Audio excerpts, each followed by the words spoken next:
সবার আগে দেখতে পেল নীরব। চেয়ার ছেড়ে উঠে এসে হাত বাড়িয়ে হাসি মুখে জিজ্ঞেস করলো, আপনি বিভোর, রাইট? খুশি হবার ভান করে বলল, জি, কিন্তু আপনি? আমি রাতুলের বন্ধু। ও, আমাকে চিনলেন কি করে? ছবিতে দেখেছি, ইভা আপনার অনেক গল্পও শেয়ার করেছে, তাই চিনতে অসুবিধে হয়নি। ও, আপনি ওকে চেনেন? বিভোর রুহির দিকে ইশারা করলো। নীরব বলল, না, পরিচিত হলাম এখনই, ইভার বোন। বিভোর মনে মনে ভাবে 2 মিনিটের দেখায় কেউ কারোর সাথে কিভাবে হাসাহাসি করতে পারে, যেন কত দিনের পরিচয়। রুহিও ওদেরকে দেখছে। বিভোরকে দেখে চোখ নামিয়ে নিল। অতি দ্রুত ছাদ থেকে নেমে এলো। আসার সময় শাড়িতে পা বেঁধে পড়ে যেতে নিয়েছিল। সে সময় নীরব এসে রুহিকে ধরল। সাহায্যের বদলে ধন্যবাদ জানিয়ে রুহি চলে গেল। নীরবও বিভোরের ছাদে একা আর ভালো লাগছে না, তাই নিচে নেমে এলো। কাজই এলো 5:30টায়। দেখতে দেখতে ইভার বিয়েও শেষ হয়ে গেল। মেয়েটা খুব খুশি। বিদায়ের সময় কেঁদে দিল একদম। রুহি হেসে বলল, কাঁদছো কেন? তোমার শ্বশুরবাড়ি এখান থেকে 5 মিনিটের পথ। কাঁদবো না, তোদের ছেড়ে থাকতে হবে। না, কাঁদবে না, আমরা তো আছি, তোমাকে দেখে আসবো প্রতিদিন। আম্মুর খেয়াল রাখিস বোন।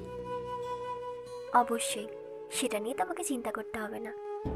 নিজের খেয়াল রাখিস। তুমিও। নাদিরা ইসলাম কাঁদছেন। বিভোরের মা, ইভা, এমনকি রুহিও কাঁদছে। কান্নাকাটির শব্দে বিরক্ত হয়ে গেল বিভোর। এখানে কান্নার কি আছে? মেয়েদের সব কিছুতে কান্না জিনিসটা না থাকলে যেন 16 কলা পূর্ণ হয় না। এত এত মানুষের ভিড়ে একদম চ্যাপ্টা হয়ে যাচ্ছে ডাক্তারবাবু। ইভাকে বিদায় করে মেহমানরাও একে একে চলে গেল। কাল বাদে পরশু রিসেপশন। নাদিরা ইসলাম পই পই করে সবাইকে আসতে বলে দিলেন। নাসিমা চৌধুরী বোনের বাসায় কদিন কাটাবেন। মেয়েকে বিয়ে দিয়ে একেবারে একা হয়ে গেছেন নাদিরা। রুহি ছাড়া আর কেউ রইল না। অবশ্য রুহির বিয়ে হয়ে গেলে কিভাবে থাকবে সেটাও একটা চিন্তার বিষয়। বিভোর এতক্ষণে একটা ফাঁকা রুম পেল। ঘরে ঢুকে ঠাস করে দরজা বন্ধ করে বসে রইল মাথা চেপে। উত্তাপ ছড়িয়ে পড়েছে পুরো গায়ে। চোখ দুটো জ্বালা করছে। এর কারণ ওই নীরব ছেলেটা যাবার সময় রুহির সাথে কি সব মিষ্টি মিষ্টি কথা বলছিল। আবার ওর সেলফোনের নাম্বারও নিয়েছে। ওরা দুজন কি প্রেম করবে? ভাবতেই আগে ফেটে পড়ল ওর শরীর। দরজায় টোকা পড়েছে। বিরক্ত হয়ে দরজা খুলল বিভোর। রুহি হাতে ট্রে নিয়ে দাঁড়িয়ে আছে। আপনার জন্য খাবার নিয়ে এলাম। আমি তো খাবার চাইনি। আপনার আম্মু পাঠিয়েছে। তুমি নিয়ে এলে কেন? আপনার আম্মুর কথা ফেলতে পারিনি, ছেলে না খেয়ে আছে তাই পাঠিয়েছে। আমি খাবো না। সেটা আপনার ব্যাপার, পৌঁছে দেওয়ার দায়িত্ব ছিল, দিয়ে গেলাম। তুমি খুব বড় হয়ে গেছো, তাই না? সবসময় তো আর ছোট থাকা যায় না, সময় পরিস্থিতি বড় বানিয়ে দিতে বাধ্য করেছে। বিভোর চুপ করে রইল। মেয়েটা চটাং চটাং কথা বলা শিখেছে। রুহি ট্রেটা টেবিলে রেখে পুরো ঘরটা ঝেড়ে পুছে নিল। জানালা খুলে দিল। ফরফর করে উত্তরে হাওয়াটা ঢুকে পড়ল ঘরে। বিভোর মুগ্ধ দৃষ্টিতে তাকিয়ে আছে। মেয়েটাকে অনেক মায়াবী লাগছে। রুহি, বলুন। তুমি কি আমাকে এড়িয়ে চলছো? জানি না। বলেই রুহি বেরিয়ে এলো ঘর থেকে। বিয়ে বাড়িতে অনেক কাজ। সব কিছু শেষ করলো নাদিরা ইসলাম, নাসিমা চৌধুরী আর রুহিও। বাড়তি খাবারগুলো আত্মীয়দের বাসায় পাঠানোর ব্যবস্থা করা হলো।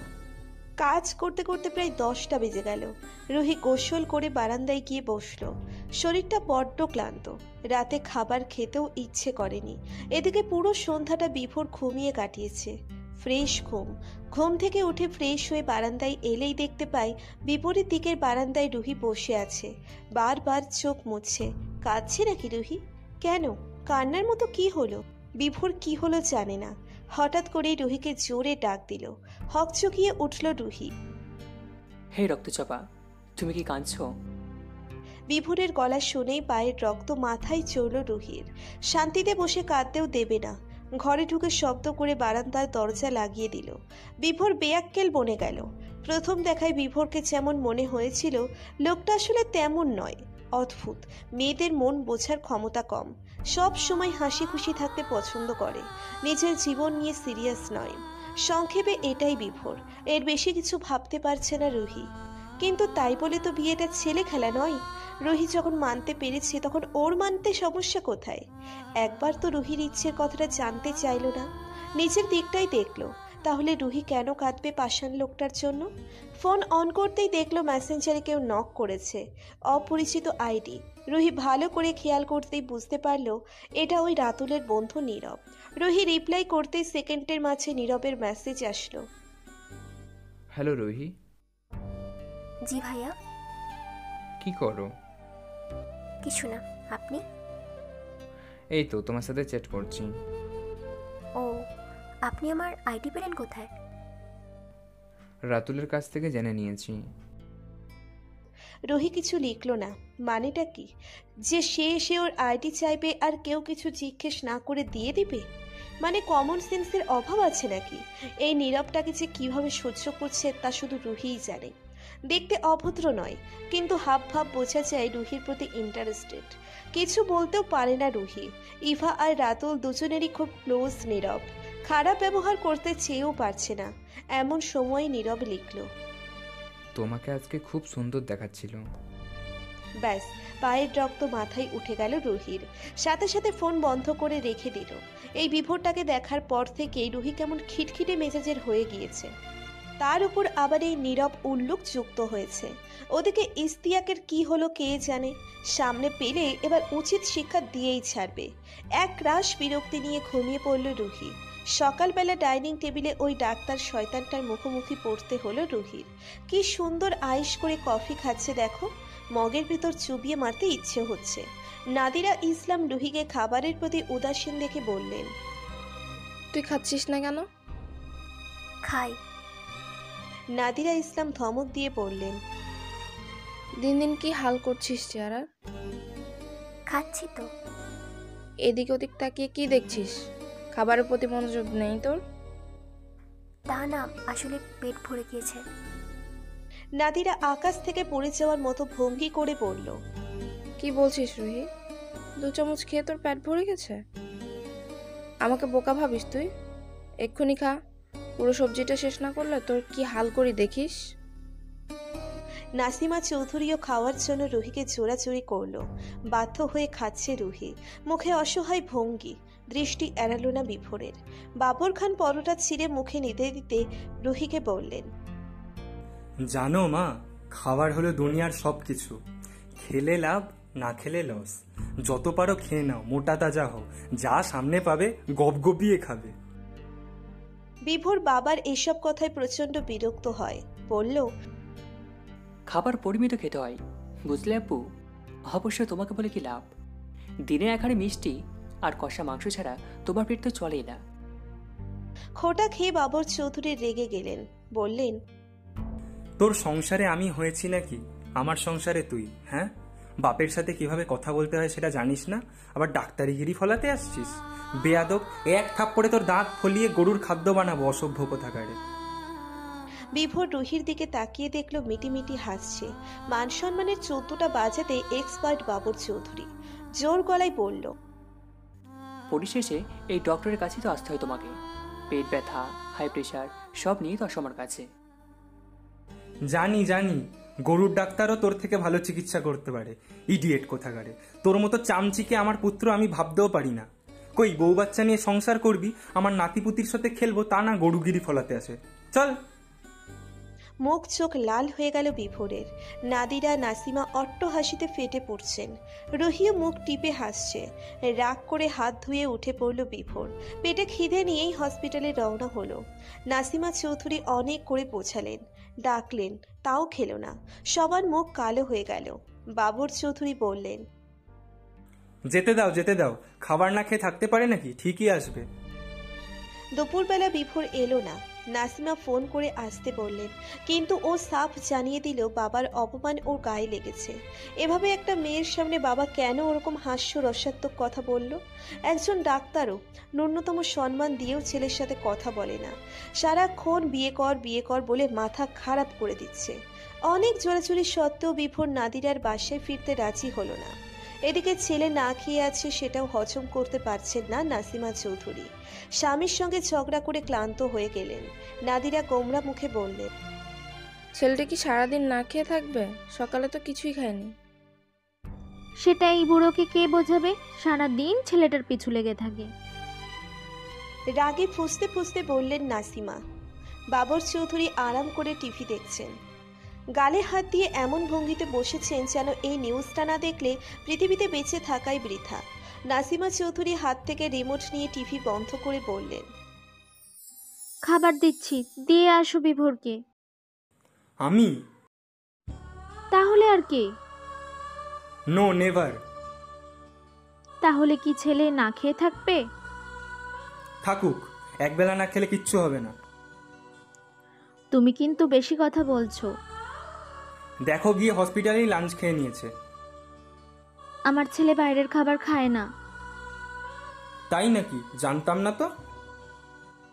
এখন তো জানলে, সো যাও। দেখো আমার হাঁটুর ব্যথা বেড়েছে, কোথাও যেতে পারবো না। সব না যাওয়ার মতলব। তাহলে তুমি যাও, মা হিসেবে এটা তোমার দায়িত্ব। বাবাদের বুঝি কোনো দায়িত্ব নেই? আছে, ছেলেকে 4 বেলা থাবড়ানো। তুমি কি পাগল? মাথা কি পুরাই গেছে? আমার মাথা ঠিক আছে। তাহলে উল্টো পাল্টা কথা বলছো কেন? তোমার ছেলেকে আগে বলো বিয়ে করবে কিনা, নয়তো এইরকমই করব। তোমার হাবভাব দেখে মনে হচ্ছে তুমি নিজেই বিয়ে করতে যাচ্ছ। হুঙ্কার দিয়ে বললেন নাসিমা। বাবর চৌধুরী বিয়াক্কেল বনে গেল। তৃতীয় বিশ্বযুদ্ধ শুরু করার আগেই চুপচাপ ঘরের দিকে পা বাড়ালো। নাদিরা অসহায় মুখ করে বোনের দিকে তাকিয়ে আছে। নাসিমা রাগে গজগজ করতে করতে খাবার প্যাক করছেন। নিজেই নিয়ে যাবেন। রৌদ্র উজ্জ্বল দুপুর, কাঠফাটা রোদে চারপাশ থমকে আছে, কোথাও কোনো শব্দ নেই। দুপুরের খাবারের সময় অনেক আগেই পেরিয়ে গিয়েছে। হসপিটালে 2টি গুটি শেষ করে ক্লান্ত অবসন্ন দেহ নিয়ে চেম্বারে গিয়ে বসলো বিভোর। হাত মুখ ধুয়ে ফ্রেশ হয়ে গ্লাসের পানিটা ঢকঢক করে খেলো। করিডোর থেকে ভেসে আসছে ফিনাইলের গন্ধ। গা গুলিয়ে বমি এসে গেল বিভোরের। বমি করার পর একটু শান্তি লাগছে। এসির টেম্পারেচার কমিয়ে হাতের কাজগুলো শেষ করলো। খিদে পেট ইঁদুর দৌড়াদৌড়ি শুরু করে দিয়েছে। বাইরের খাবার খাওয়া বাদ দিয়েছে অনেক আগেই। আর সকালের কথা মনে হতেই বাসায় যাওয়ার ইচ্ছেটা মরে গেল। নিজের ছেলেকে এভাবে অপমান মানতে পারছে না বিভোর। তাও কেউ সামনে না থাকলে কথা ছিল। ওই রুহির সামনে যেভাবে বলল, বিভোরের নাক কাটা গিয়েছে। বিদেশ থেকে ডিগ্রি নিয়ে আসা ডাক্তারকে তার বাবা গরুর সাথে তুলনা করেছে। এর চেয়ে হাস্যকর আর কি হতে পারে? মোবাইল অন করে দেখলো ইভার মেসেজ। ওর বিয়ের কিছু ছবি পাঠিয়েছে। ইভার ছবিগুলো দেখতে লাগলো। একটা ছবিতে খুঁজে পেল রুহিকে। মেয়েটা বেশ মায়াবী, ভালো, কিন্তু কি যে হয়েছে ওর বুঝতে পারছে না বিভোর। মনে হচ্ছে কোনো কারণে ওর উপর রেগে আছে, কিন্তু ওর সাথে এমন কিছুই তো ঘটেনি। ফোনটা টেবিলের উপর রেখে দিয়ে ভাবনায় ডুব দিল বিভোর। কিছু হিসেব মিলছে না। এই প্রথম কোনো মেয়ের মন বোঝার চেষ্টা করছে। জান্নাহের বেলায় এটি করেনি বিভোর। কি জানে কেন করেনি। সেদিন যখন রুহির সাথে কথা বলল তখন বেশ খুশি হয়ে বিভোরের সাথে কথা বলছিল রুহি। ওর চোখে বিভোর মুগ্ধতা দেখতে পেয়েছে। অনেকদিন পরে প্রিয়জনের সাথে দেখা হলে মানুষের এক্সপ্রেশন যেমন হয় তেমনই এক্সপ্রেশন ছিল রুহির। কিন্তু বিভোর যখন বলল যে ডিভোর্স করে দিবে, তাতেই মেয়েটার রূপ পাল্টে গেল কেন? প্রেম ভালোবাসায় নাকি অভিমান অধিকারবোধ থাকে। তাহলে কি রুহি ওর সাথে অভিমান করেছে? রুহি কি চায় না ওদের ডিভোর্স হোক? আবার রুহি যখন অন্য কারোর সঙ্গে কথা বলে, হাসে, তখন ওর প্রতি রাগ হয় বিভোরের। অদৃশ্য এক অধিকার বোধ পেয়ে বসে ওকে। মনে হয় এই মেয়ের সাথে কথা বলা, ওর হাসি দেখার অধিকার একমাত্র বিভোরের। ওর হাসি দেখার অধিকার একমাত্র বিভোরের। তাছাড়া বিভোর কখনো রুহির মতামত জানতে চায়নি, যেটা সবচেয়ে গুরুত্বপূর্ণ। ভালোবাসা সেটা কি জিনিস বিভোর কখনোই জানে না। জান্নাতের সঙ্গে ওর আদেও ভালোবাসা হয়েছিল কিনা জানে না বিভোর। জান্নাত ছিল পরীর মতো সুন্দরী, অনেকেই তাকে পেতে চাইতো, কিন্তু ভিন্ন এক কারণে বিভোরকে পছন্দ করে নেয় জান্নাহ। বিভোর সাই জানায় লুতুপুতু প্রেম ছিল না ওদের, বাস্তব কেমন হতে পারে সেটা ভেবে তারপর আগাচ্ছিল। জান্না আর বিভোর বিয়েও করতে চেয়েছিল, কিন্তু পরবর্তীতে সেটা বাস্তবিক হয়নি। অবশ্য বিভোর কষ্ট পেয়েছিল। এতদিনের পরিচয় ছিল দুজনের, অনেক মজার সময় কাটিয়েছে। প্রেমিকার সাথে সাথে একটা ভালো বন্ধুও হারালো বিভোর। কষ্টটা বোধহয় এজন্যই হয়েছিল, কিন্তু এই কষ্টের চেয়ে অধিক মাত্রায় কষ্ট দেয় ওই রক্তজবা। যখনও এড়িয়ে যেতে চাই তখন ইচ্ছে হয় কষিয়ে চড় মারতে। নিজের কাছে বসিয়ে রেখে রুহির মুখের দিকে তাকিয়ে থাকতো। রুহির অভিমান আর বিভোরের অধিকার বোধ দুটোই সত্য, তবে কি ওরা দুজন দুজনকে ভালোবাসে? হতভম্ব হয়ে গেল বিভোর। এইরকম অনুভূতি কখনো হয়নি, জান্নাহের বেলায়ও না। এর সাথে পরিচয় খুব সময়ের। স্ক্রিনে ফুটে আছে রুহির হাসি মাখা মুখ, সবুজ জামদানিতে প্রকৃতি প্রকৃতি লাগছে। রুহি মেয়েটা খুব শান্ত, আর বিভোর কথা বলতে পছন্দ করে। ফিজিক্সের ভাষায় বিপরীত ধর্মী চার্জ একে অপরের প্রতি আকর্ষণ অনুভব করে। এই মুহূর্তে বিভোরও রুহির প্রতি আকর্ষণ অনুভব করছে। ক্ষতি কি মেয়েটাকে ডিভোর্স না দিলে? কিছুই না। রুহির সাথে অনায়াসে জীবন কাটিয়ে দিতে পারবে বিভোর। বাবর চৌধুরীও ছেলেকে বিয়ে করাতে চাইছে। এই খবর জানলে বোধ হয় আনন্দে লাফিয়ে উঠবে। তার ছেলে বিবাহিত। শীতল কণ্ঠে বিভোর সদুক্তি করল, তোমাকে আমার চাই রক্তজবা। নাসিমা চৌধুরী খাবার রেডি করে গুম হয়ে বসে আছেন। ভেবেছিল ছেলের জন্য খাবার নিয়ে যাবে, কিন্তু তার এখন মাথা ব্যথা করছে। প্রচণ্ড ব্যথায় চোখ দুটো ঝাপসা হয়ে আছে। রুহি ঔষধ দিয়েছে, এখন একটু কমলেও কেউ ওনাকে বাইরে বেরোতে দেবেন না। এদিকে বাবর চৌধুরী ভাত ঘুম দিয়েছে। রুহিমা, জি আন্টি। আমাকে যেতে দাও, সমস্যা হবে না। আন্টি আপনি ঘুমান তো। ছেলেটা না খেয়ে আছে। এই নিয়ে 50-এর বেশিবার এই কথাটা রুহিকে বলেছে নাসিমা। রুহি নাছোড় বান্দা, কিছুতেই যেতে দিবে না। এবার আর না পেরে বলল, আমি দিয়ে আসবো। নাসিমা উৎসাহিত স্বরে বলল, যাবে তুমি? দিন, আমি দিয়ে আসছি। দাঁড়াও, ড্রাইভারকে বলে দিই। লাগবে না, আমি রিক্সা করে চলে যাব। না না, এই গরমে রিক্সা করে যাবে কি, বাড়ির গাড়ি থাকতে। নাসিমা অনেক জোরাজুরি করে রুহিকে রাজি করালেন। প্যাক করা খাবারগুলো ব্যাগে নিয়ে বিভোরের হসপিটালের উদ্দেশ্যে রওনা হলো রুহি। ও কখনো যায়নি ড্রাইভার হসপিটালে পৌঁছে দেবে। লোকটার সামনে আবার পড়তে হবে ভেবেই অস্বস্তি এসে ভর করল মনে। কিছুতেই এড়িয়ে চলা যাচ্ছে না। আধা ঘন্টা পর হসপিটালে পৌঁছলো রুহি। রিসেপশনিস্টের সাথে কথা বলে জেনে নিল বিভোরের রুম। 3 তলায় এসে দক্ষিণের করিডোর পেরোতেই দরজার পাশে নেম প্লেট দেখতে পেল রুহি। চকচক করছে মোহাম্মদ বিভোর চৌধুরীর নাম। একরাশ অস্বস্তি নিয়ে কেবিনের দরজায় নক করল রুহি। কোনো সারা শব্দ নেই। অস্বচ্ছ কাচের দরজার ওপাশটাতে বিভোর আছে কিনা বোঝা যাচ্ছে না। রুহি দরজা ঠেলে ঢুকতেই শীতলতা গ্রাস করল ওকে। সদ্য গরম আবহাওয়া থেকে আসা রুহি কেঁপে উঠল। এ কি, এসির হাওয়া তো পুরো ঘর বরফের মতো ঠান্ডা হয়ে আছে। টেবিলের ওপাশের চেয়ারে ক্লান্ত ভঙ্গিতে চোখ বন্ধ করে বসে আছে ডাক্তারবাবু। শার্টের বোতাম বুকের উপর পর্যন্ত খোলা। কি আয়েশের ঘুম! রুহি কি করবে বুঝে উঠতে পারল না। খাবারগুলো টেবিলের উপর রেখে আস্তে করে বিভোরকে ডাকলো। লোকটা নড়ছেও না। এই যে শুনছেন? বিভোরের চোখ বন্ধ। ঘুমিয়ে গেল নাকি? ব্যস্ত গলায় আবারও ডাকলো, এই যে ডাক্তারবাবু, শুনছেন? উঠুন না। মেয়েলি গলা শুনে হকচকিয়ে উঠল বিভোর। মুখের উপর ঝুঁকে থাকা মেয়েলি অবয়ব দেখে দ্রুত সরে গেল। ধাতস্থ হয়ে তাকাতেই দেখতে পেল রুহি ওর দিকে অবাক হয়ে তাকিয়ে আছে। তুমি? জি আমি। সিরিয়াসলি তুমি আমার সামনে আছো নাকি স্বপ্ন দেখছি? আরে বাবা, আমিই আছি। কোনো দরকারে? জি। কি? আপনার মা আপনার জন্য খাবার পাঠিয়েছে। সকালের কথা মনে হতেই চোখ মুখ কঠিন করে বলল, আমি তো খাবার পাঠাতে বলিনি। কিন্তু আপনার মা পাঠিয়েছে তো। নিয়ে যাও, আমি খাবো না। দেখুন, আন্টি অনেক কান্নাকাটি করেছে, অসুস্থ হয়ে পড়েছে, নিজেই আসতে চাইছিল, আমি বুঝিয়ে শুনিয়ে রেখে এসেছি। উনি খুব করে বলে দিয়েছেন আপনি খেলে তবেই যেন আমি বাড়ি ফিরি, তাই প্লিজ এসব ড্রামা বন্ধ করে খেয়ে নিন। বিভোর চটে গেল। What do you mean? I mean to say আপনি ড্রামাবাজ। রুহির গলায় কোনো অস্বস্তি নেই, খুব সাহস নিয়েই বলেছে, বোঝা যাচ্ছে। বিভোর প্রথমে রাগ করলেও পরে ভাবলেও বউয়েরা একটু রাগটাগ করতেই পারে, আর ইনি তো এখন রেগে ককটেল হয়ে আছেন, যে কোনো সময় শব্দ করে ফেটে পড়বে। তোমার এসব বাজে কথা বন্ধ করো। জি করেছি, এখন খেয়ে আমাকে উদ্ধার করুন। বললাম তো খাবো না। আপনার আম্মুকে আমি প্রমিস করে এসেছি।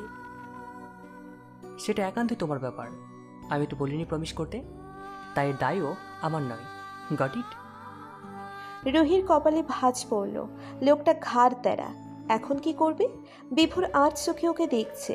দৈবাত একগুচ্ছ হাওয়া এসে আসলো জানালার ফাঁক দিয়ে। রুহি বিরক্ত ভঙ্গিতে চুলগুলো কানের পিছনে গুজে দিয়ে বলল, আপনার এসিটা প্লিজ বন্ধ করুন, বাইরে হাওয়া দিচ্ছে। বাধ্য ছেলের মতো বিভোর এসিটা বন্ধ করে জানালা খুলে দিল। রুহি অনুরোধ করে বলল, খেয়ে নিন না প্লিজ। খুব তাড়া আছে দেখছি। জি আছে, আমার তো আর আপনার মতো চাকরি নেই, ঘোরাঘুরি করব। বিভোর আগ্রহ বোধ করল, জিজ্ঞেস করল, একা একাই? আমি কি সঙ্গে যেতে পারি? না, আমি আমার ফ্রেন্ডের নিয়ে যাব। কেমন ফ্রেন্ড? আপনার সঙ্গে শেয়ার করার ইচ্ছে নেই, তাই চুপ থাকুন আর খেয়ে নিন। বিভোর রেগে গেল। মেয়েটার ইগনোর আর নিতে পারছে না, এর জন্য ওকে শাস্তি পেতে হবে। বিভোর মনে মনে ফোন দিয়ে আটল, গম্ভীর স্বরে বলে উঠল, আমি খাবো, কয়েক একটা শর্ত আছে। কি শর্ত? আগে বলো রাজি। আগে শুনি, তারপর ভাববো। আমাকে খাইয়ে দিতে হবে। রুহি আকাশ থেকে পড়ল। মানে কি এসবের? ও কেন এত বড় দামড়া ছেলেকে খাইয়ে দিবে? বুড়ো বয়সে ভীমরতি ধরেছে, রুহিকে একা পেয়ে এখন নাটক শুরু করেছে। আজব, দেখো শয়তান আবার মিটমিটিয়ে হাসছে। বিভোরের বাবা ঠিকই বলে, চাপকিয়ে ডাক্তারের পিঠের ছাল তুলে নেওয়া উচিত। বিভোর ঠোঁটের কোণে শয়তানি হাসি ঝুলিয়ে বলল, সম্পূর্ণ ব্যাপারটা তোমার উপর নির্ভর করছে। তুমি যদি খাইয়ে দিতে চাও তো ভালো, আর রাজি না থাকলে আম্মুকে গিয়ে বলে দেবে যে আমি খাইনি। সঙ্গে এটাও বলবে যে আমি তোমার কারণে খালি পেটে আছি। তুমি আমাকে খাইয়ে দিতে রাজি হওনি, তাই আমি খাইনি। ওকে? দেখুন, এসব কিন্তু ঠিক নয়। বিভোর অবাক হওয়ার ভান করে বলল। কি? রুহি রাগী স্বরে বলল, এই যে আপনি আমাকে ব্ল্যাকমেল করছেন। Like seriously? আমি তোমাকে ব্ল্যাকমেল করছি রক্তচপা? কিভাবে এটা বলতে পারলে তুমি? আপনি জোর করে আমাকে খাইয়ে দিতে বলছেন। মোটেও না, আমি তো অপশন দিয়েছি তোমাকে, তোমার যেটা খুশি করো। আমি কিছুই করব না। বিভোর চেয়ার ছেড়ে উঠে দাঁড়াতে দাঁড়াতে বলল, ওকে, তুমি এখন যাও। আমাকে এখন পুরো হসপিটালে চক্কর দিতে হবে, মেডিকেলে যেতে হবে। বাই চান্স আমি যদি মাথা করে পড়ে যাই, তার দায় একমাত্র কিন্তু তোমার। রুহি প্যাঁচার মতো মুখ করে দাঁড়িয়ে রইল। জানালার ধারে বসে আছে কুচকুচে কালো রঙের একটি কোকিল, মাঝে মধ্যে শব্দ করে ডেকে উঠছে। গলার স্বর ভারী মিষ্টি। কালো কোকিলটা ড্যাব ড্যাব করে বর বউয়ের কাণ্ড কারখানা দেখায় ব্যস্ত, যেন বোঝার চেষ্টা করছে কি হচ্ছে এখানে। বিভোর রুহির মুখ থেকে বুঝতে পারছে মেয়েটা ভারী বিপ পড়েছে। ভেতরে ভেতরে হেসে খুন হয়ে যাচ্ছে, কিন্তু চেহারায় কাঠিন্য বজায় রেখে বলল, যাচ্ছি আমি। দাঁড়ান। পেছন থেকে ডেকে উঠল রুহি। ওর দিকে না তাকিয়েই বিভোরের মুখে হাসি এসে গেল। খুব কষ্টে সেটাকে গোপন করে গম্ভীর ভাব নিয়ে রুহির দিকে তাকিয়ে বলল, কি? আপনি বসুন, আমি খাইয়ে দিচ্ছি। মেয়েটাকে আচ্ছা মতো জব্দ করা গিয়েছে। কি ইগো দেখাচ্ছিল বিভোরের সাথে, সব ল্যাটা চুকে বুকে গেল এক নিমেষেই। এত সুন্দর মায়াবী অসাধারণ মনের অধিকারিণীকে নিজের বউ ভাবতে সত্যিই ভালো লাগছে বিভোরের। খাবার খাওয়ার সময় রুহির অস্বস্তি খুব করে টের পাচ্ছিল বিভোর। ওর দিকে তাকাচ্ছিলই না। সুযোগ বুঝে হঠাৎ করে রুহির আঙ্গুলে কামড় দিয়ে বসল বিভোর। ব্যথায় কোকিয়ে উঠল রুহি, আর্তনাদ করে বলল, এটা আপনি কি করলেন? ডক্টরও খুব স্পাইসি হয়তো, তাই একটু একটু কামড় মাঝে মধ্যে দিয়ে ফেলে। আপনি কি কুকুর? No, never. নিজেকে কি মনে করেন আপনি? সবাই আপনার কথা মতোই চলবে? অসহ্য। চলতেই হবে, কে আমার মন মতো না চললে তাকে কামড়ে খেয়ে ফেলবো। এটা আপনার ব্যাড হ্যাবিট। বিভোর ভ্রু কুটি করে জোর গলায় বলল, কথা না বলে খাই দাও তো, বলা যায় না কখন আবার মাথা করে পড়ে যায়। রুহি এক লোকমা পোলাও মুখে তুলে দিল।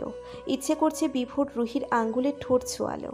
দ্রুত হাত সরিয়ে নিল রুহি। ডাক্তার শয়তানটা আজ এরকম করছে কেন? আজও খেতে খেতেই বিভোর বলল, আজকের খাবারটা কিন্তু দারুণ সুস্বাদু। অবশ্য তোমার হাতে খাচ্ছে বলে বোধহয় বেশি স্বাদ লাগছে। এক কাজ করো, এখন থেকে তুমি আমাকে খাই দেবে, ওকে?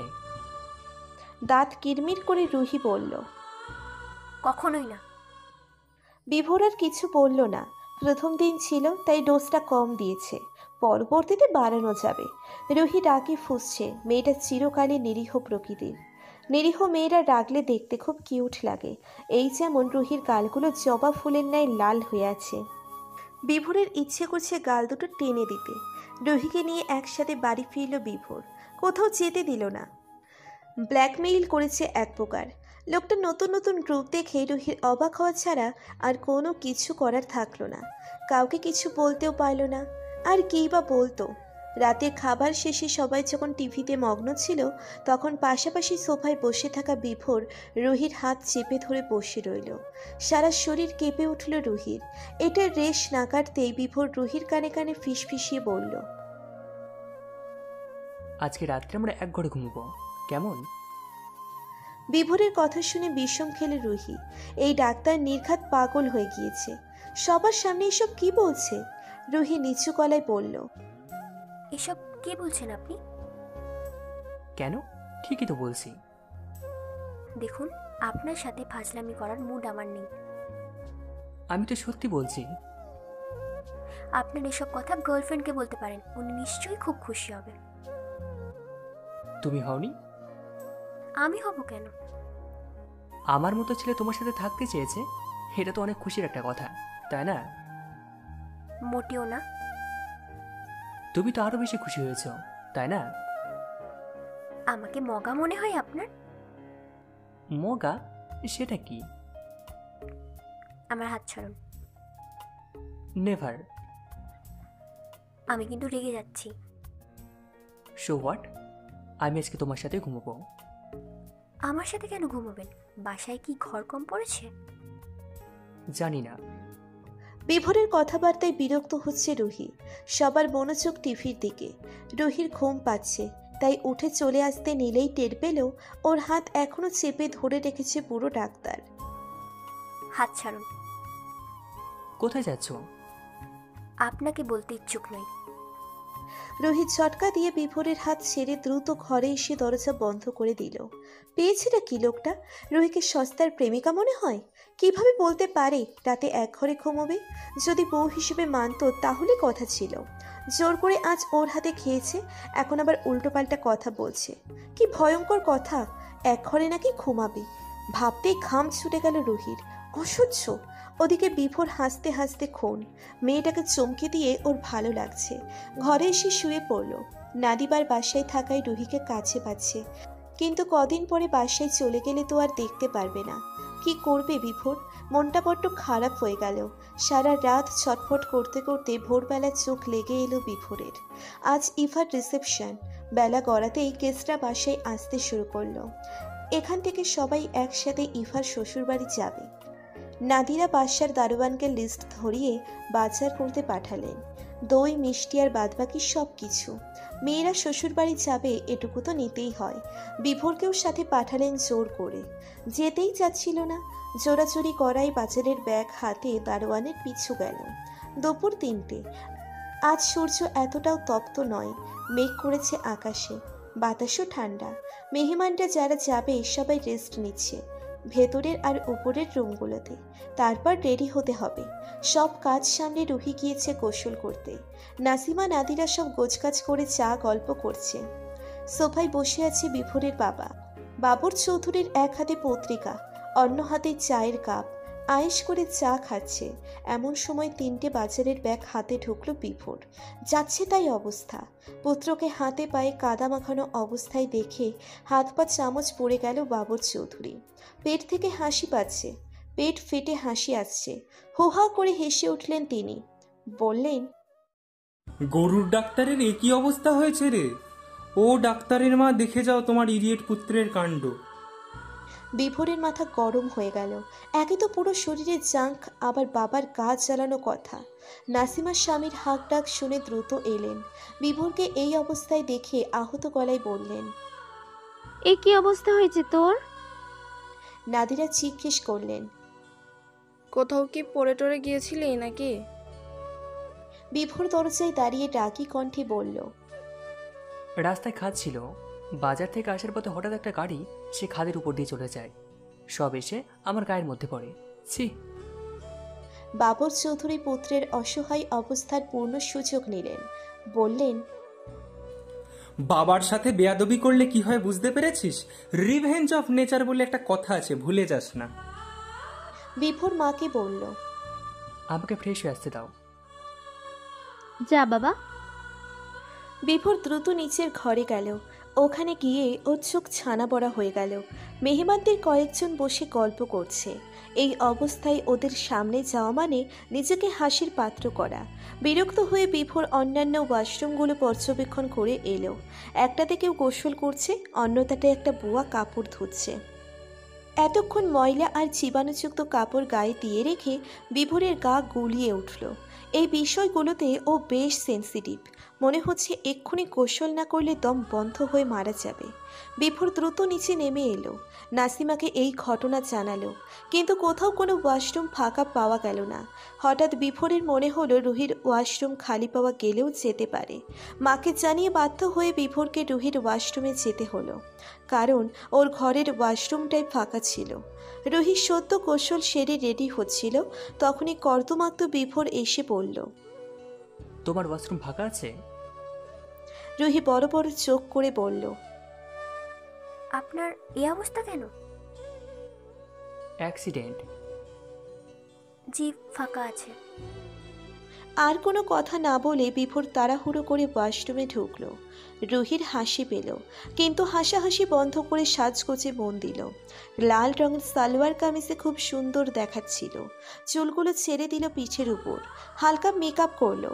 পার্স গোছাতে যাবে তখনই বাথরুমের দরজার ত্রিম ত্রিম শব্দ হতে লাগলো। রুহি চমকে উঠল। কোথা থেকে শব্দ হচ্ছে দেখার জন্য বাইরে গেল, কিন্তু ঘরের ভিতর থেকে আওয়াজ আসছে।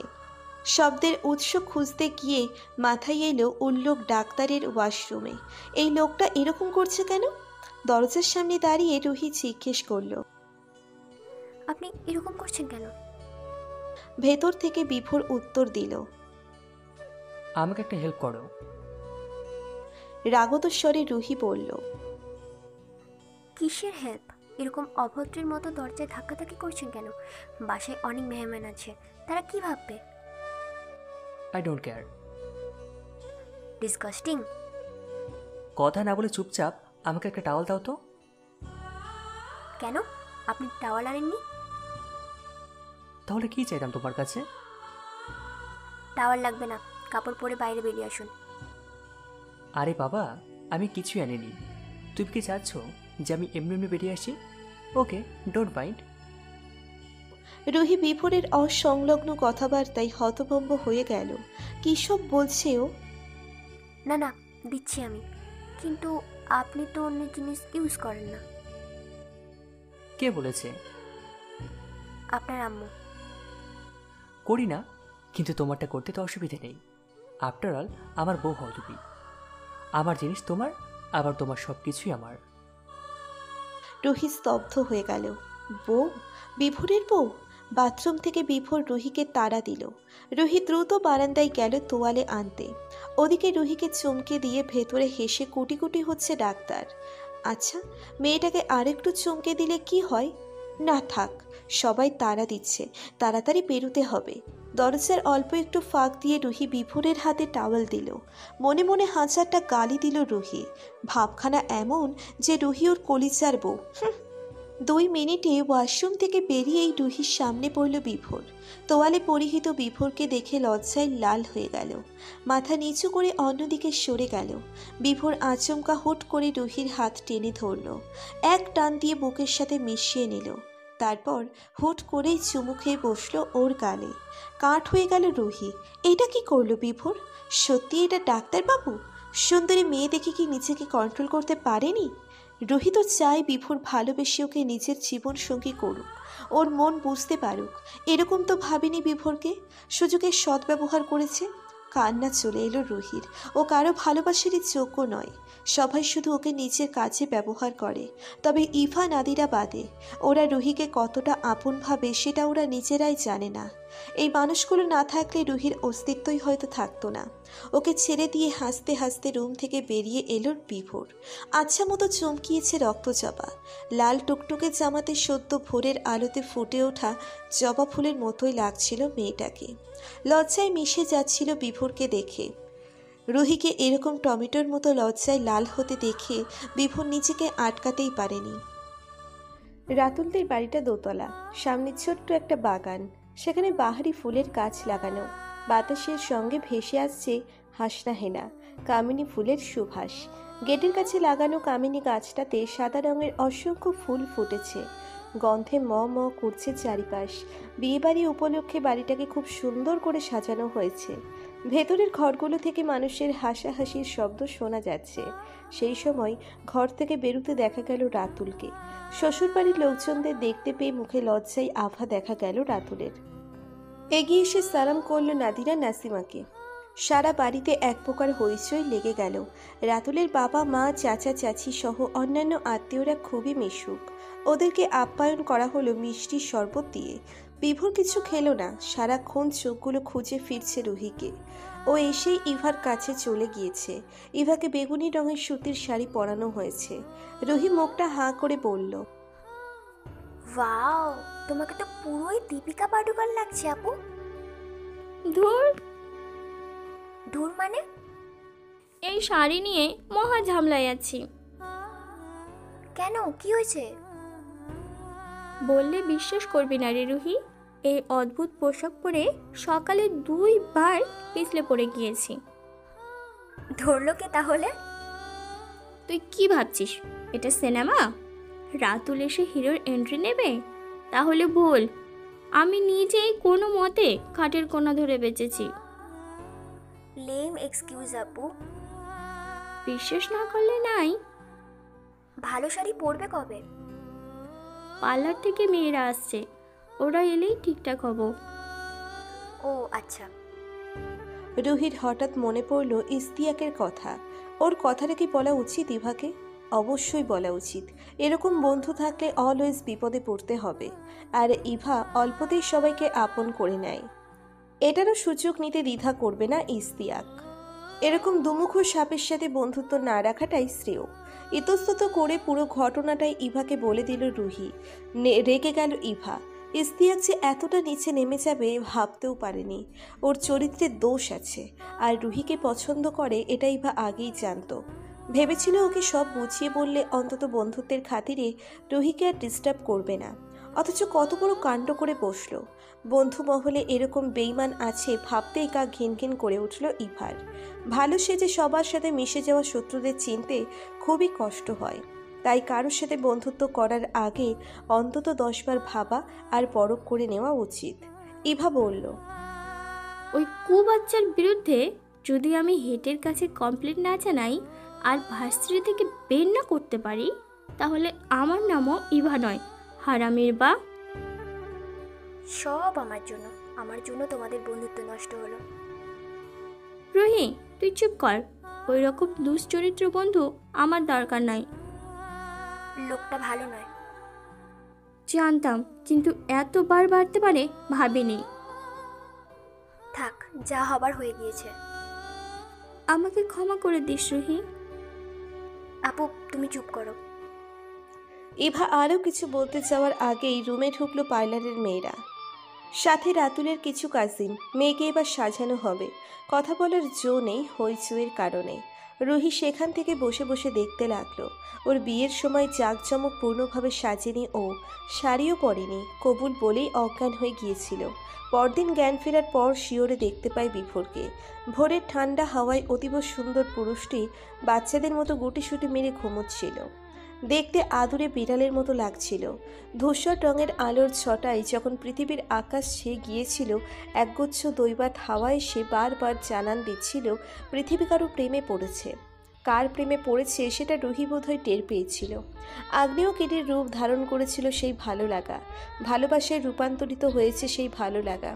সেই আগ্নেয়গিরির আগুনেই তো রুহি এখনো পুড়ছে, মরছে। সন্ধ্যার দিকে ইভার সাজগোজ সম্পন্ন হলো। খয়েরি রঙের কারুকার্য মণ্ডিত বেনারসি শাড়ি আর বউয়ের মতো লুকে ইভাকে পরীর মতো লাগছিল। বাসায় গিজগিজ করছে মেহমান, সবাই বোর বউয়ের সঙ্গে ছবি তোলায় ব্যস্ত। রুহি এদিক ওদিক ঘুরে ঘুরে দেখছিল। এমন সময় সামনে পড়ল নীরব। রুহিকে দেখে হাতের কাজগুলো দ্রুত সেরে ফেলল, তারপর ডাক দিল। রুহি সৌজন্যমূলক হাসি দিল।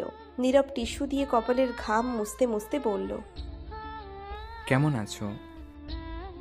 ভালো, আপনি? তোমাকে দেখে অনেক ভালো হয়ে গেলাম।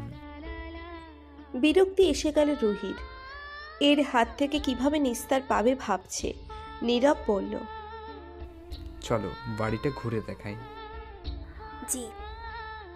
নীরব রুহির সাথে কথা বলতে বলতে সারা বাড়ি ঘুরে ঘুরে দেখাচ্ছিল। বাগান লন ঘুরে এসে ছাদে গেল ওরা। এই দৃশ্য চোখে পড়ল বিভোরের। কতক্ষণ ধরে খুঁজে চলেছে রুহিকে, আর ও কিনা নীরবের সাথে ঘুরছে। রাগে ফুঁসতে ফুঁসতে ছাদে গেল ও। দেখল নীরবের কথায় হেসে কুটি কুটি হচ্ছে রুহি। এক পর্যায়ে নীরব রুহির হাত ধরে। রুহি তখন সেই খেয়ালে নেই। নীরবের কথায় খুব হাসি পাচ্ছিল ওর। বিভোরের চোয়াল শক্ত হয়ে এলো। এত দূর চলে গিয়েছে নীরব, আর রুহি কিছু বলছেও না। বিভোরের সাথে কথাই বলতে চায় না, আর নীরবের সাথে গল্প জুড়ে দিয়েছে। অনেক হয়েছে, আর নয়। রুহিকে বুঝিয়ে দিতে হবে বিভোর ওর সব। দ্বিতীয় কোনো পুরুষ ওর জীবনে জায়গা নিতে পারবে না। বিভোর রক্তবর্ণ চেহারা নিয়ে ছাদে ঢুকলো। নীরবের হাত থেকে রুহির হাত ঝটকা মেরে ফেলে দিয়ে টানতে টানতে রুহিকে নিয়ে এলো। নীরব আর রুহি দুজনেই অবাক হয়ে গেল। রুহি বলল, হচ্ছেটা কি এসব? আমার হাত ছাড়ুন। বিভোর ওর কথার জবাব দিল না। হির হির করে টেনে নিচে নেমে এলো। তারপর বেরিয়ে পড়ল রুহিকে নিয়ে। এক প্রকার জোর করে রুহিকে গাড়িতে বসিয়ে দরজা লক করে দিল। গাড়ি ছাড়ার আগ মুহূর্তে নাসিমাকে ফোন করে জানিয়ে দিল রুহি আর ও একসাথে একটা জায়গায় যাচ্ছে। রুহি বিভোরের কাণ্ড কারখানায় শকড হয়ে গিয়েছে। চোখ মুখ অসহায় হয়ে আছে। চুলগুলো খোপা করে ব্যস্ত কণ্ঠে বলল, কোথায় যাবেন আমাকে নিয়ে? বিভোর তখনও রেগে গাড়ি স্টার্ট করতে করতে বলল, কেন? ওই নীরবকে ছেড়ে যেতে মন চায় না তোমার? কি বলছেন আপনি? ওনাকে ছেড়ে যেতে মন চায় না মানে? গাড়ি থামান, আমি কোথাও যাব না আপনার সাথে। তোমার চাও পাওয়া আমি জানতে চাইনি। পরপুরুষের সঙ্গে হাত ধরে কথা বলা কোথা থেকে শিখেছ? তোমাকে ভালো ভাবতাম, আর তুমি কি না? আমি কি করেছি আমি? লোকটা তোমার হাত ধরে কথা বললো কেন, আর তুমি কিছু বললে না কেন? ওয়েট, নীরব ছেলেটা তোমাকে প্রপোজ করেছিল নাকি, তাই তুমি হেসে হেসে কথা বলছিলে? বিভোরের উদ্ভট কথাবার্তা ভালো লাগছে না রুহির। নীরব যদি ওকে প্রপোজ করে তাহলে ওরই বা সমস্যা কোথায়? ও নিজে প্রেম করতে পারবে, তাহলে রুহি কেন করতে পারবে না? অবশ্য রুহি বিভোরের মতো বেইমানও নয়, কখনোই ভালোবাসবে না কাউকে। ভালোবাসে তো এই উল্লুক ডাক্তারটাকেই। রাতের শহর, রাস্তার কোনায় কোনায় খাপটি মেরে বসে আছে অন্ধকার। বিভোরের সাথে বসে অস্বস্তিতে গাঢ় হয়ে বসে আছে রুহি। বুঝতে পারছে না বিভোর এরকম কেন। দীর্ঘক্ষণ পরে একটা বাসার সামনে গাড়ি থামালো বিভোর। নীরবতা ভেঙে বলে উঠল, নামো। রুহি অবাক হয়ে বলল, এটা কার বাসা? বিভোর সিট বেল্ট খুলতে খুলতে গম্ভীর কণ্ঠে বলল, এটা তোমার শ্বশুর বাড়ি, তোমার বরের বাড়ি। রুহি অবাক হয়ে গেল। ওদের বাসায় কেন নিয়ে এসেছে? এখানে রুহির কি কাজ? তাছাড়া বিভোরের মা বাবা সবাই তো ইভার ওখানে, তাহলে খালি বাসায় কেন নিয়ে এলো ওকে? বিভোরের মতলব ভালো ঠেকছে না রুহির। বিভোর বলল, নামো গাড়ি থেকে। নামবো না, আমাকে বাসায় দিয়ে আসুন। বিভোর ধমক দিয়ে বলল। নামতে বলছি, নামো। রুহি থ মেরে বসে রইল, কিছুতেই নামবে না ও। বিভোর রেগে গেল, দরজা খুলে টেনে বের করলো গাড়ি থেকে। তারপর হাত ধরে বাড়ির ভিতরে নিয়ে গেল। দারোয়ানকে গাড়ির চাবি দিয়ে বলল গাড়িটা পার্ক করে দিতে। রুহি বলল, পার্ক করবে কেন? আমি বাসায় যাব কখন? মুচকি হেসে বিভোর বলল, যাবে না? যাব না মানে? তোমার বর কি ভিক্ষুক? তার কি বাড়িঘর নেই? জানি না। শোনো, তোমার বর যথেষ্ট এস্টাবলিশড, ও যথেষ্ট টাকা পয়সা আছে নিজের বইয়ের দায়িত্ব নেওয়ার জন্য। তাহলে তুমি কেন আরেকজনের বাড়িতে থাকবে? রুহিকে কোনো কিছু বলার অবকাশ না দিয়ে চাবি দিয়ে দরজা খুলে বাসার ভিতরে ঢুকলো। রুহিকে ছেড়ে দরজা বন্ধ করে ওকে বসতে বলল। ডাক্তারের হিংস্র চাহনি দেখে রুহি ভয় পেয়ে বাধ্য মেয়ের মতো বসে পড়ল। ওর সামনে কিছুক্ষণ দাঁড়িয়ে থেকে বিভোর ঘরে গেল ফ্রেশ হতে। ওদিকে রুহি অবাকের পর অবাক হচ্ছে। ডাক্তার বউয়ের দায়িত্ব নিতে চাইছে? সত্যিই নাকি ছলনা? বিভোর তো সব সময় ভনিতা করতে পছন্দ করে। এই 5 দিনে রুহি লোকটাকে মোটামুটি বুঝতে পেরে গিয়েছে। এমন তো আবার নয় যে এখন দায়িত্ব নেওয়ার কথা বলে পরে রুহিকে আবার ছেড়ে দিল। শুধু স্বপ্ন দেখাচ্ছে? হতেই পারে, কিছু কিছু পুরুষ স্বপ্ন দেখতে ভালোবাসে, তবে পূরণ করতে নয়। কে জানে বিভোর কেমন। ফ্রেশ হয়ে আসতেই বিভোর বেশি সময় নিল। ঘড়ির কাঁটা 10-এর ঘরে। নিঝুম রাত, পাতার শনশন শব্দ শোনা যাচ্ছে। ঝড় হবে বোধহয়। বিভোর মাকে ফোন করলো। নাসিমা রেগে আগুন হয়ে যাচ্ছে। রুহি কোথায়? ওরা কোথায়? কি করছে? কি খেয়েছে? কখন বাসে ফিরবে? এসব প্রশ্ন করতে লাগলো। বিভোর শুধু বলল, আজ ফিরতে পারবো না। মেয়েটা ঠিক আছে, চিন্তা করো না। ফিরতে পারবি না মানে কি? মানেটা পরে বুঝিয়ে বলবো। আই হোপ তোমরা ঠিকই বুঝতে পারবে। তোর মাথায় যে কি চলে বুঝি না। তোমরা পাশে চলে গিয়েছো? হ্যাঁ, ওদেরকে নিয়ে এসেছি। ভালোই হলো। এই, তোরা কি ও বাড়ি থেকে খেয়ে এসেছিস? সময় পাইনি। তাহলে খাবি কি? আছিস কোথায় সেটা তো বল। খাওয়া নিয়ে চিন্তা করো না, পরে সব কিছু বলবো। আচ্ছা। বিভোর আরও টুকটাক কথা বলে ফোন রেখে দিল। খাওয়া নিয়ে সমস্যা নেই, রুহিকে দিয়ে রাঁধিয়ে নিবে। আবার এটাও ভাবলো, ওর বউ কেন রাঁধবে? ওর কি হাত পা নেই? ওর বউ থাকবে রাজরানীর মতো। শুধু বিভোরকে ভালোবাসলেই হবে, ওর পরিবারকে ভালোবাসলেই হবে। খুব সাধারণ একটা জীবন, কিন্তু চমৎকার হতে হবে। তাছাড়া বিভোর নিচেও রাঁধতে পারে। একেবারে অখাদ্য যে হয় তা নয়। বিভোর ড্রয়িং রুমে এসে দেখল রুহি ঘুমুচ্ছে। বোধহয় হঠাৎ চোখ লেগে গিয়েছে। ওর ওড়না এলোমেলো হয়ে আছে। বিভোর দ্রুত চোখ সরিয়ে নিল। ভাবল ডাকবে কিনা, পরে নিজেই মনে মনে বলল, রক্ত যাবো তো আমার বউ, তাহলে সমস্যাটা কোথায়? বিভোর নিজেই রুহির ওড়না ঠিক করে ওকে সোফায় শুইয়ে দিয়ে গায়ে চাদর টেনে দিল। বাইরে বাতাস আছে বিধায় জানালাটা ফাঁক করে দিল। জানালার ওপাশে আছে বিরাটাকার হিজল গাছ। গাছটাতে ফুটে আছে লালচে ফুল। রাতের বেলা দেখতে অদ্ভুত লাগে। বিভোর চলে গেল রান্নাঘরে।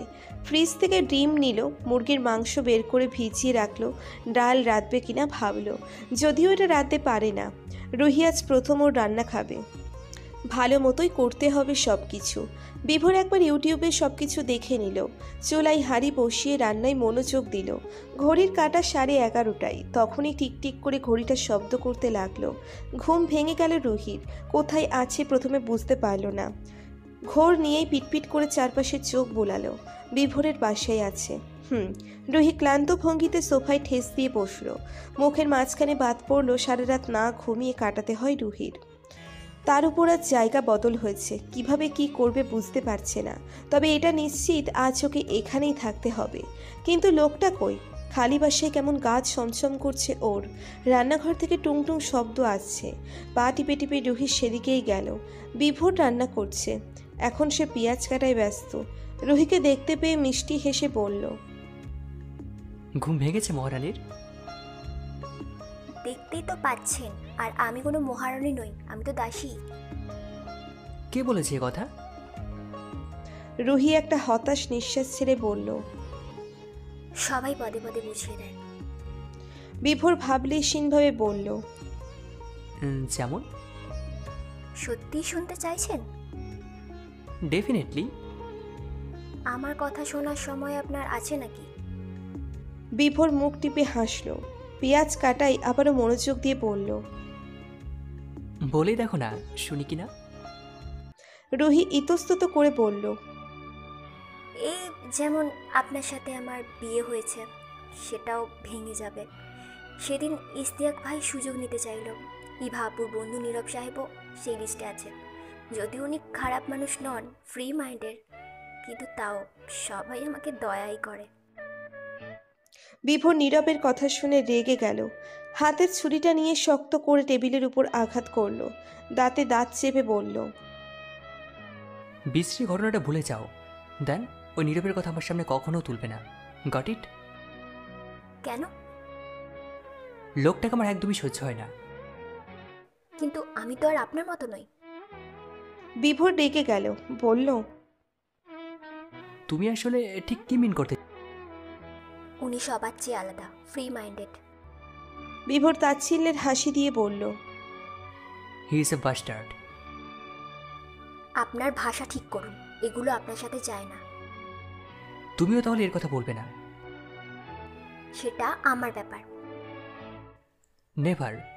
আমার সাথে জড়িয়ে আছে, cause you are my wife. Ruhi অস্বস্তি বোধ করল। চোখগুলো ঝাপসা হয়ে আছে। হাত মুখ ধুতে পারলে ভালো হতো। বিভোরের প্রত্যেকটি কথাই কেমন আজব আজব। বুঝতে পারি না রুহি, কোনো কথার মর্মার্থ উদ্ধার করা সম্ভব নয়। এতই যদি বউ হিসেবে মানে, তাহলে সমাজের কাছে পরিচয় দিতে চায় না কেন? ছাড়তে চাই কেন? জিজ্ঞেস করবে নাকি ডাক্তারকে? রুহিকে অন্যমনস্ক দেখে বিভোর হালকা কাশি দিয়ে বলল, কিছু বলবেন মনে হচ্ছে বিবি সাহেবা? আপনি রান্না করছেন? জি বিবি সাহেবা। রুহি অবাক হয়ে বলল, কে বিবি সাহেবা? আমি কারো বিবি নই। সেটা তোমাকে বলতে হবে না। যাও টেবিলে, খাবার নিয়ে আসছি। আমি খাবো না। বিভোর রেগে বলল, বললেই হলো, আমি এত কষ্ট করে রাখলাম আপনার জন্য, আর আপনি এত সহজে না করে দিলেন। বরের কথা না শুনলে কি হয় জানো তো? যাও বলছে এক্ষুনি। রুহি আমতা আমতা করে বলল, আপনাদের ওয়াশরুমটা কোথায়? বলো আমাদের। যাই হোক, কোথায়? ড্রয়িং রুমটাতে একটা সমস্যা আছে। তুমি বাঁ দিকে গিয়ে ডান পাশের করিডোর ধরে এগিয়ে যাও, দেন আমার ঘর পাবে। ওখানে ওয়াশরুমটা ফাঁকা আছে। রুহির মাথা চক্কর মারল। এত বেচালো কথাবার্তা কেন বলে বিভোর? তাও ধীরে ধীরে সেদিকে গেল। বিভোরের ঘরটা অতি সহজেই চিনতে পারল রুহি। ওর হাসি মুখে তোলা অনেক ফটো দেওয়ালের ফ্রেমে ঝুলানো। সারা ঘরময় ছড়িয়ে ছিটিয়ে আছে কাপড় চোপড়, খাতাপত্র ছিটিয়ে সবকিছু এদিক ওদিক করে আছে। রুহি ওয়াশরুমে গেল। বিশাল বড় ওয়াশরুম, বাথটাবটাও আছে। বড়লোকের বিরাট কারবার। রুহি হাত মুখ ধুয়ে ফ্রেশ হয়ে নিল।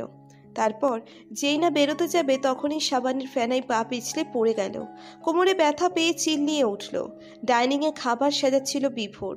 রুহির চিল্লানি শুনে হন্ততন্ত হয়ে ছুটে গেল। ভেতর থেকে দরজা খোলাই ছিল। ও ঠেলে ভেতরে ঢুকে দেখল রুহি পা পিছলে পড়ে গিয়েছে। বিভোর ওকে সাহায্য করার চেষ্টা করলো, কিন্তু রুহি দাঁড়াতেই পারল না। বাধ্য হয়ে রুহিকে এক প্রকার কোলে তুলে রুমে নিয়ে এলো বিভোর। রুহি কাঁদতে কাঁদতে বলল, আপনি এত অলস, ফ্লোরে সাবানের ফেনা ফেলেছেন, সেটা ধুলেন না কেন? নোংরা লোক একটা। বিভোর ভ্রু কুঁচকে তাকিয়ে রইল রুহির দিকে। ঝোড়ো হাওয়া বইছে। বাতাসের দাপটে শক্তির কাছে হাড়বেনি ধুলোবালি উড়োউড়ি করছে। তন্দ্রাচ্ছন্ন শহর, মেঘের গর্জন শোনা যাচ্ছে। ল্যাম্পপোস্টের বাতিগুলো টিমটিম করে জ্বলছে। কাঁঠাল গাছের কয়েকটা পাতা জানালা দিয়ে উড়ে এসে বিভোরের ঘরের মেঝেতে পড়েছে। রোহিত চুপচাপ বসে ডাক্তারের কর্মকাণ্ড দেখছে। এই মুহূর্তে বিভোর নিজেকে গোছালো প্রমাণ করার জন্য উঠে পড়ে লেগেছে। সোফার কুশন তুলে রেখেছে, খাতাপত্র ফাইল ডেস্কে রেখেছে। অতিরিক্ত বালিশগুলো ওয়ার্ড্রপে ঢুকিয়েছে। ধোয়ার জন্য কাপড়গুলো বাস্কেটে রেখেছে। সব কিছু গুছিয়ে ঘরটা ভালো করে ঝাড়ু দিয়ে ফ্লোরটাতে মুছেছে। অতঃপর ওয়াশরুমের ফ্লোরের সাবানের ফেনা ধুয়ে ক্লান্ত ভঙ্গিতে বিছানায় এসে বসল। গম্ভীর কণ্ঠে বলল, এবার বুঝলে যে আমি নিজের কাজ নিজেই করতে পারি। রুহি কিছু বলল না। বিভোর হঠাৎ মনে পড়ে যাওয়াতে বলল, খাবে চলো। একবার বললাম না খাবো না আমি। বিভোর চোখগুলো ছোট ছোট করে রুহির দিকে তাকালো। কিছুক্ষণ পর্যবেক্ষণ করে ওর হাতটা নিচের কোলে টেনে নিল। তারপর পালস রেট চেক করলো, চোখগুলো টেনে টেনে দেখলো। তারপর কিছু হাবিজাবি প্রশ্ন করলো। রুহি অবাক হয়ে বলল, এসব আপনি কি করছেন? তোমাকে চেক করছি। চেক করার কি আছে? তোমার না জানলেও চলবে। এত ডাক্তারি দেখাবেন না ওকে। আপনি যে একজন ডাক্তার সেটা মিনিটে মিনিটে প্রুভ করার দরকার নেই। তোমার ফালতু কথাবার্তা বন্ধ করো। বিভোর রুহির হাতটাতে মুচড়ে ধরে বলল, কি খাও তুমি? কঙ্কালের মতো দেখাচ্ছে তোমাকে। হাড্ডি ভেসে উঠেছে, শরীরে তো একদম পুষ্টি নেই। তার উপর বড় বড় বুলি ফুটেছে মুখ দিয়ে। এই, তোমার ওজন কত? হ্যাঁ? বিভোরের ধমক শুনে রুহি গড়গড় করে বলল। 45। বিভোর চোখ বড় বড় করে বলল, হোয়াট? অবাক হওয়ার মতো কিছু তো হয়নি। শোনো, একদম বড়দের মতো কথা বলবে না। তোমার জন্মের 5 বছর আগে আমার জন্ম হয়েছে। মুখে মুখে তর্ক করা একদম সাজে না তোমার। একদম মুখ বন্ধ করে থাকো। আমি তো তর্ক করিনি। আবার কথা বলছো? এত বেয়াদব কবে থেকে হলে তুমি? হ্যাঁ, দেখে তো আলা ভালো মনে হচ্ছে। আপনাকে দেখেও তো মনে হয় দুনিয়ার সবচেয়ে ভালো মানুষ আপনি। কোনো ডাউট আছে? জি, আপনি উপরে যেরকম সুন্দর দেখতে, ভিতর দিয়ে ততটাই বিশ্রী। বিভোর রুহির মুখে নিজের সম্বন্ধে নিন্দা শুনে প্রচণ্ড রাগ লাগলো। কি এমন করেছে ও? শোনো, তুমি বেশি কথা বলবে না। অবশ্যই বলবো। আপনি আবার কে যে আপনার কথা শুনবো? কিছু হন নাকি আপনি? রুহির কথায় স্পষ্ট অভিমান অভিযোগ রাখছিল, যে কেউ তা টের পাবে। বিভোর বুঝতে পেরে আড়ালে মুখ টিপে হাসলো।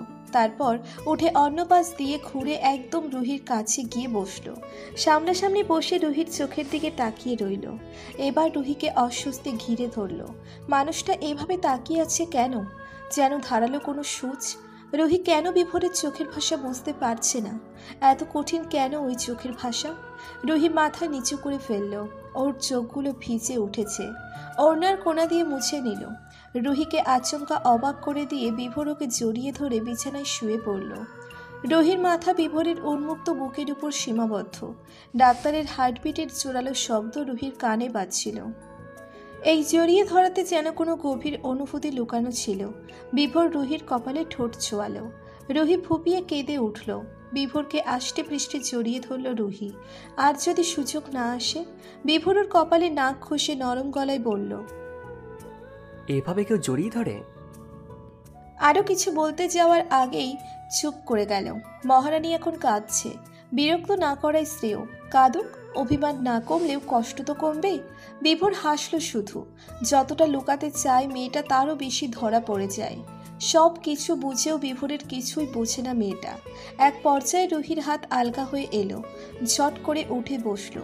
এতক্ষণ কি করছিল মাথায় আসতেই নিজের উপর রাগ হলো। এত শক্ত থাকার পরেও মানুষটার বুকে একটু আশ্রয় পেয়ে গলে আইসক্রিম হয়ে গেল।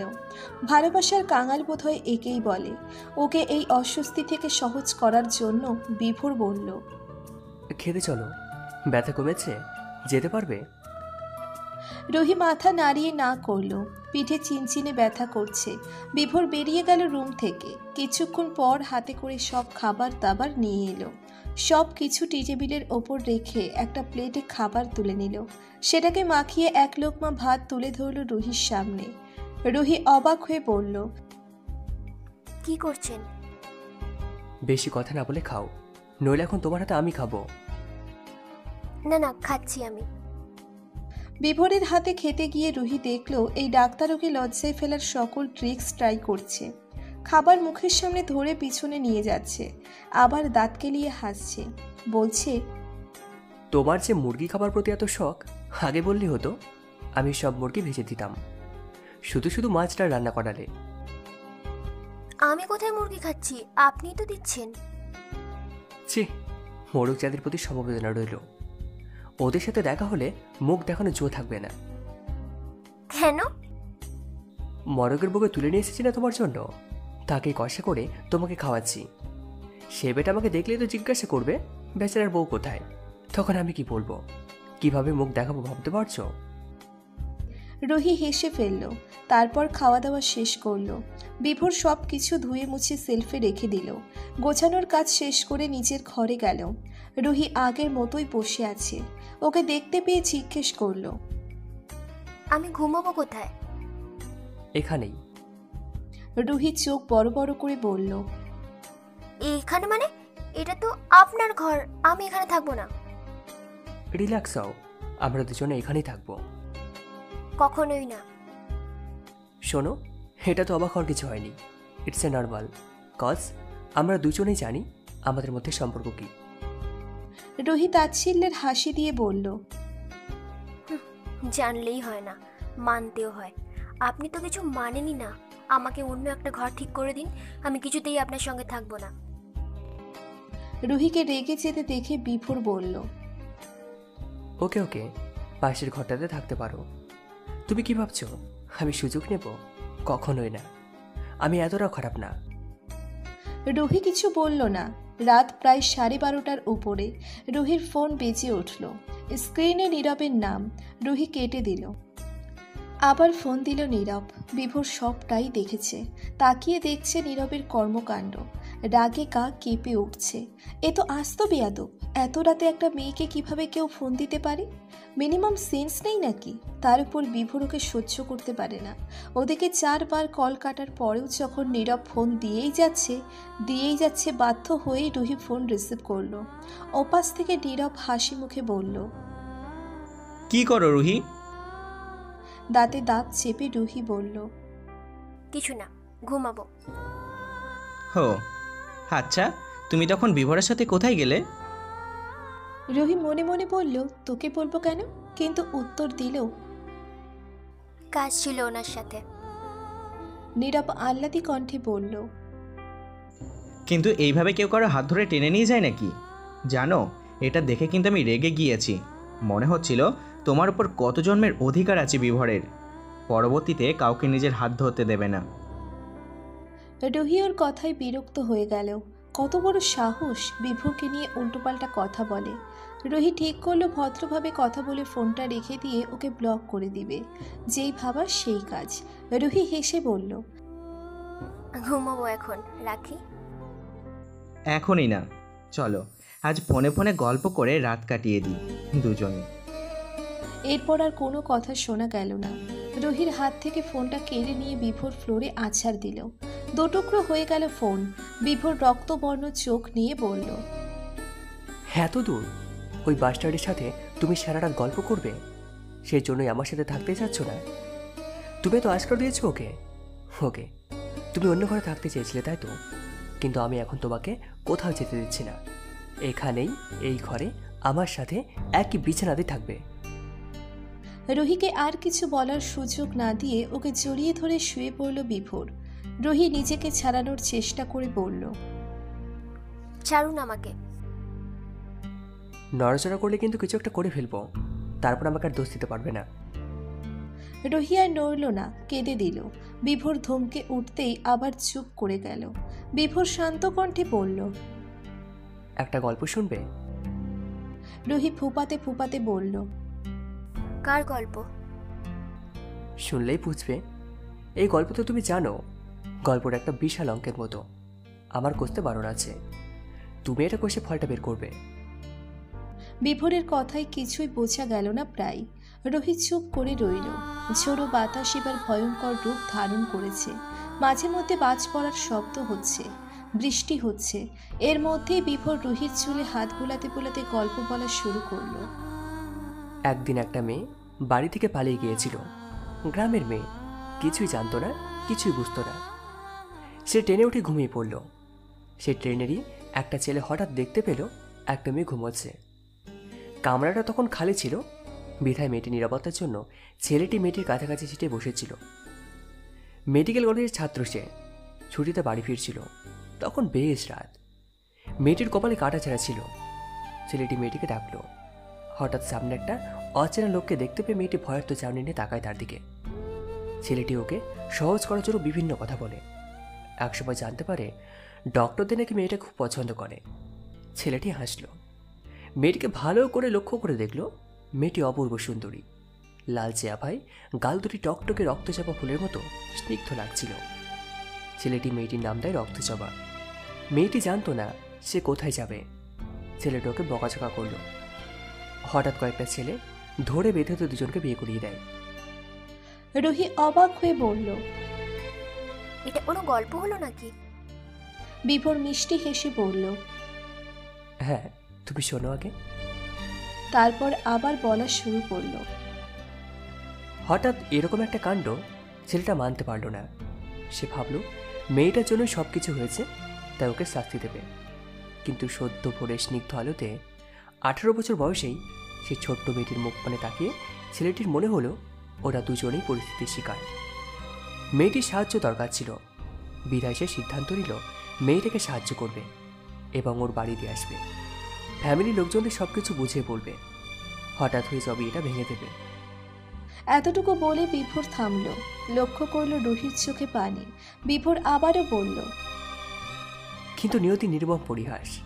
মেয়েটার বাড়ির লোক ভালো ছিল না, খুব জঘন্য আচরণ করলো ওর সাথে। ছেলেটা এইসব দেখে সিদ্ধান্ত নিল মেয়েটাকে ঢাকায় নিয়ে নিজের সাথে নিয়ে আসবে, পড়াশোনা করাবে, নিজের পায়ে দাঁড়াতে সাহায্য করবে। যেহেতু সে একজন মেডিকেল ছাত্র ছিল, সেই সুবাদে তার সাথে অনেকের ভালো সম্পর্ক ছিল। ঢাকায় নিয়ে এসে সব কিছু বন্দোবস্ত করে দেয় ছেলেটি। ওর এক বান্ধবীর তত্ত্বাবধানে রাখে। এতটুকু পর্যন্ত মেয়েটিও সাধাই ছিল। 18 বছর বয়সে সে মেয়েটির প্রতি তখন ছেলেটার কোনো অনুভূতি জন্মায়নি। ভেবেছিল বিয়েটা ভেঙে দেবে, কিন্তু সদ্য করা বিয়ে ভাঙা যায় না, অনেক ফর্মালিটি আছে। তাই এই কাজটা করা ছেলেটির পক্ষে সম্ভব হয়নি। তাছাড়া পড়াশোনা চাপে আর বিদেশে একটা কোর্স করতে গিয়ে ছেলেটি নিতান্তই ভুলে গেল তার বিয়ের কথা, ছোট্ট বউটির কথা। রুহি চুপচাপ হয়ে সবকিছু শুনছে। বিভোরের কথায় বিভোর হয়ে আছে। বৃষ্টির ঝাপটা প্রবল, কেমন মায়াময় আভাস চারিদিকে। ছেলেটা আর মেয়েটার বিয়ের কথা তখনও কেউ জানতো না, কখনো খোঁজ নেয়নি তার বউয়ের। মেয়েদের মন বোঝার ক্ষমতা সবসময় কম তার। রুহি এবার বলে উঠল, জি। বিভোর গম্ভীর কণ্ঠে বলল, কিন্তু ছেলেটা একটা ভুল করে ফেলেছে। কি? বিদেশে ওর ইনস্টিটিউটের একজন কলিগ ছিল, ভারতীয় বাঙালি তবে মুসলমান। সে ছিল নিদারুণ সুন্দরী, কথাবার্তা বলতো খুব চমৎকারভাবে। সব দিক দিয়ে মেয়েটা ছিল খুবই ভালো, হাসি খুশি থাকতে পছন্দ করত। সব ছেলেরা মেয়েটার প্রতি ইন্টারেস্টেড ছিল। নাম ছিল জান্নাহ। ওর মনটা ভালো ছিল, আর ইনস্টিটিউটের অন্যান্য ছেলেদের মতো ওই ছেলেটা ছিল না। সে ভালোবাসত বই পড়তে, সবার কাছে সাহায্য করত। জান্নাহ প্রায় সবাইকে রিফিউজ করল, কিন্তু বাংলাদেশি ডক্টরকে নিজে থেকে প্রপোজ করেছে। সেই সময় ছেলেটা ভাবল এমন জীবনসঙ্গী বন্ধু হবে না। সে রাজি ছিল ওকে বিয়ে করতে। কখনো কোনো অবৈধ সম্পর্ক ছিল না ওদের। মেয়েটা রূপ দেখে নয়, মূলত গুণ দেখে আকৃষ্ট হয়েছিল ছেলেটা। অতঃপর এক গ্রীষ্মকালের সকালে জান্নাহ এসে জানালো ওদের রিলেশনটা আর কন্টিনিউ করা যাচ্ছে না, কাউকে সে ঠকাচ্ছে, কিন্তু জানে না কাকে। এই বলে চলে গেল। ছেলেটি তখন মুচড়ে পড়ল, কিন্তু সময়ের সাথে সাথে ঠিকও হয়ে গেল। আসলে ওটা প্রকৃত ভালোবাসা ছিল না। প্রকৃত ভালোবাসা কখনোই ভোলা যায় না। এই পর্যায়ে এসে রুহি বলল, ছেলেটা ঠিক করেনি। কেন সে বউকে ভুলে গেল? একবারও মনে করার বা খোঁজ নেওয়ার প্রয়োজন বোধ করলো না? সে কি জানে এই 3 বছরেরও বেশি সময় মেয়েটা কত স্ট্রাগল করেছে? সব কিছু খুব সহজ মনে করে কেন ছেলেটা? হেসে খেলে তো জীবন কাটানো যায় না, জীবন তো সিনেমার চেয়েও কঠিন। হ্যাঁ, কিন্তু তুমি ভেবে বলো, ওরকম পরিস্থিতিতে অচেনা একটা মেয়েকে বউ হিসেবে মেনে নেওয়াটা কি এতই সহজ? ছেলেটার কথা ভেবে বলবে কিন্তু। আমি কিছু জানি না। হ্যাঁ, ওটাই পারো। মানে? নিজের মতো উল্টোপাল্টা ভেবে মানুষকে ভুল বুঝতে ঠিকই পারো, একবারও বিপরীত দিকে মানুষটাকে বুঝতে চাও না। কিন্তু তা বলে এটা নয় যে সে অন্য মেয়ের সাথে সম্পর্ক রাখবে। তুমি যদি কোনো কিছু নেগেটিভ ভাবো, ইটস টোটালি ইউর প্রবলেম। মেয়েটির সাথে শুধু বন্ধুত্বপূর্ণ সম্পর্ক ছিল। ঠিক করেছিল দুজন বিয়ে করবে। ওটা কি ভুল বলে মনে হয় তোমার কাছে? অবশ্যই। বুঝিয়ে বলো। কেউ যদি নিজের বিয়ে ভুলে গিয়ে অন্যকে বিয়ে করার কথা ভাবে তাহলে সেটা ভুল নয় কি? হতে পারে বিয়েটা হঠাৎ হয়েছে, কেউ কাউকে চেনে না, কিন্তু হয়েছে তো। এটা কি তার বুকে ঠকানো হলো না? সে মানছে একটা ভুল হয়েছে, কিন্তু ক্ষমা পাওয়ার যোগ্যতা কি রাখে না? সে তো বউয়ের কাছে ফিরতে চায়। রুহি কথাটা শুনে থম মেরে রইল। বেশ কিছুক্ষণ পর শান্ত কণ্ঠে বলল, না, কারণ ওই মেয়েটা ছেড়ে চলে গিয়েছে বলেই ছেলেটা ফিরে এসেছে। না হলে কখনোই আসতো না, বিয়ে করে নিত। তখন তার বউয়ের কথা সে ভুলেই যেত চিরজন্মের মতো। শোনো। বিভোরকে কিছু বলতে না দিয়েই রুহি বলল, তাছাড়া এখন আপনি দেখলেন যে 18 বছর বয়সে সেই পিচ্চি বউটি দেখতে খুব সুন্দরী। এটাও ফেরার কারণ হতে পারে। নিশ্চয়তা কি যে সে সবার অন্য নারীতে আকৃষ্ট হবে না? বিভোর ধমক দিয়ে বলল, আমি যদি সেরকমই হতাম তাহলে তোমাকে সাহায্য করতাম না। স্বামীর অধিকার সেদিনই কাটাতে পারতাম। বিদেশিকে মেয়েদের সঙ্গে বেল্লাল পড়া করে বেড়াতাম। নিজের গার্লফ্রেন্ডের কথাও স্বীকার করতাম না। এরকম হাজার চান্স রেখেও আমি কোনো খারাপ কাজ কিছু করিনি। জান্নাহের রূপ দেখে নয়, ওর গুণ দেখেছি আমি। আর আজ যখন এতগুলো দিন পরে তোমাকে কাছ থেকে দেখেছি, বোঝার চেষ্টা করেছি, আমার মনে হচ্ছে তোমাকে আমার দরকার। কাউকে যখন তোমার হাত ধরতে দেখি তখন প্রচণ্ড খারাপ লাগে। এরপরও তুমি আমাকে বুঝবে না রক্তচাপা? রুহি চুপ করে রইল। বিভোর ব্যতিব্যস্ত হয়ে বলল, কিভাবে বোঝালে তুমি বুঝবে বলো? আমি কিছু বুঝতে চাই না। আমি কখনো কারোর রূপে আকৃষ্ট ছিলাম না। তোমাকে দেখার পর থেকে এই অদ্ভুত অনুভূতি দেখা পেয়েছি, যেটা জান্নাহের বেলায় পাইনি। তবুও তুমি যদি আমাকে ফিরিয়ে দাও তাহলে আর কিচ্ছু বলবো না। কি? তুমি তোমাকে বিশ্বাসই করছো না। আমি যদি ক্যারেক্টারলেস হতাম তাহলে এই খালি বাড়িতে এত করে তোমার কি হাল করতাম ভাবতে পারছো? হতেও তো পারে নিজেকে ভালো প্রমাণ করতে চাইছেন। বিভোর হেসে ফেলল, বলল, অ্যাজ ইউর উইশ। বলেই একটা দীর্ঘ নিঃশ্বাস ফেলে ঘর থেকে বেরিয়ে চলে গেল। বসার ঘরে সোফায় গিয়ে শুয়ে পড়ল। রুহি ওকে এতটা অবিশ্বাস করে ভাবতেই বেঁচে থাকাটা বৃথা মনে হলো।